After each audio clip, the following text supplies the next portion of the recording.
एक बार की बात है, एक गांव में राजू और रवि नाम के दो आइसक्रीम व्यापारी अगल बगल के घरों में रहा करते थे।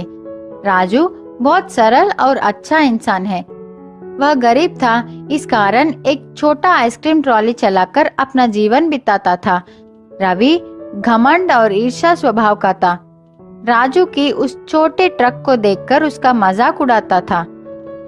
हर दिन सुबह राजू और रवि आइसक्रीम बेचने अलग अलग रास्ते में जाते थे।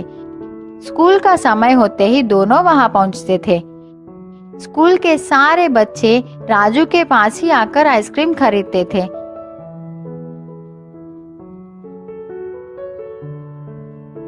रवि का आइसक्रीम ट्रॉली तो बहुत सुंदर और बड़ी थी, लेकिन कोई भी रवि के पास आकर आइसक्रीम नहीं खरीदता। उतने में एक गरीब लड़का रवि के पास आकर कुछ खाने के लिए मांगता है। रवि उससे चिढ़कर वहां से चले जाने को कहता है। बच्चा बहुत दुखी हो गया, एक बेंच पर बैठकर भूख से रोने लगा। राजू को उस बच्चे की ऐसी हालत देखकर अपनी बचपन याद आई। राजू की बचपन भी ऐसी ही भी थी, वो भी एक अनाथ था। राजू बच्चे के पास गया, उसे आइसक्रीम देकर खाने को कहा। पूछा, छोटू तुम्हारा नाम क्या है? तेरे कोई नहीं है क्या? बच्चा उदास होकर कहा, मैं अनाथ हूँ, आप मेरा नाम छोटू ही समझ लीजिए। राजू बोला, बेटा मैं तुम्हारा देखभाल करूंगा, तुम्हारी हर जरूरत को मैं पूरा करूंगा, स्कूल भी भेजूंगा, क्या तुम मेरे साथ चलोगे? छोटू बहुत खुश होकर राजू के साथ चला। इसी बीच में राजू अपने ट्रॉली का बात ही भूल गया।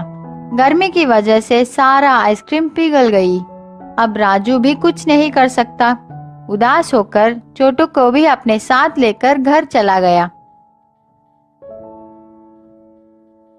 आज तो छोटू आराम से सो गया, लेकिन राजू सोचता हुआ पूरी रात संकट में बिताई। अगले दिन सुबह रोज की तरह राजू आइसक्रीम बेचने अपनी ट्रॉली को लेकर तैयार हो गया। छोटू से कहा, घर वापस आते समय मैं तुम्हारे लिए जरूरत चीजें लेकर आऊंगा। ऐसे कहकर राजू सोचता हुआ वहां से निकल पड़ा। राजू को रास्ते में एक मुनि नजर आए। राजू मुनि के पास जाकर प्रणाम किया। मुनि ने राजू से पूछा, क्या समस्या है? राजू बोला, मैं अपने इस छोटे गाड़ी से अब तक जीवन चला रहा हूँ, लेकिन अब तो मुझे एक बालक का भी ख्याल रखनी है।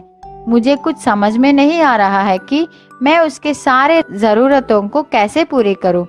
आप ही इस समस्या का परिष्कार कीजिए। मुनि ने कहा, मैं सब समझ गया, मैं तुझे एक बड़ा जादुई आइसक्रीम ट्रॉली दे रहा हूँ, अब यही तुम्हारी समस्याओं को संभालेगी। राजू खुशी से मुनि को धन्यवाद करके उस ट्रॉली को लेकर चला गया।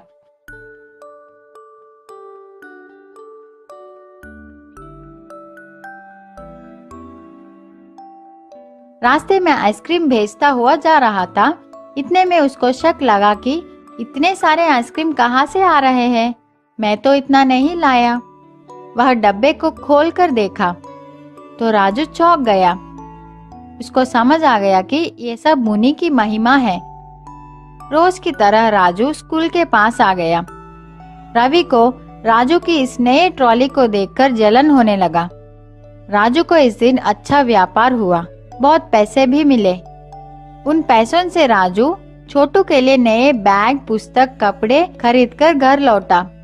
छोटू बहुत खुश हो गया।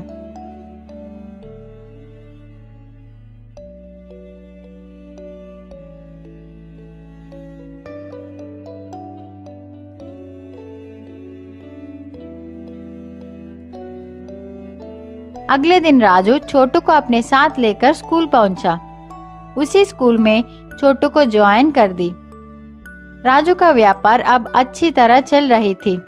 कुछ दिनों के बाद राजू का जीवन कुछ ज्यादा ही बदल गया, बहुत धनवान हो गया। छोटू भी बहुत खुश है। रवि राजू की इस खुशी को सह नहीं पाया।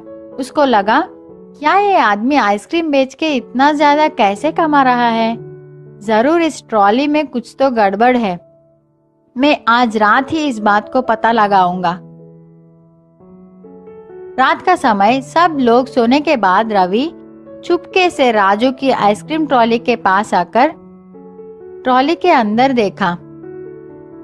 उसको तो खाली आइसक्रीम छड़ी दिखाई पड़ी, लेकिन शक के कारण रवि एक हथौड़े से मार मार कर उस ट्रॉली का सर्वनाश कर दिया। रवि को लगा कि कोई जाग गया है। वह तुरंत वहां से भाग गया। अगले दिन सुबह उठकर घर से बाहर आकर देखा तो वह चौंक गया। उसकी ट्रॉली तो टूट गई थी। रवि राजू की ट्रॉली को देखा। वह तो ठीक है। रवि अपना सर पकड़कर रोने लगा।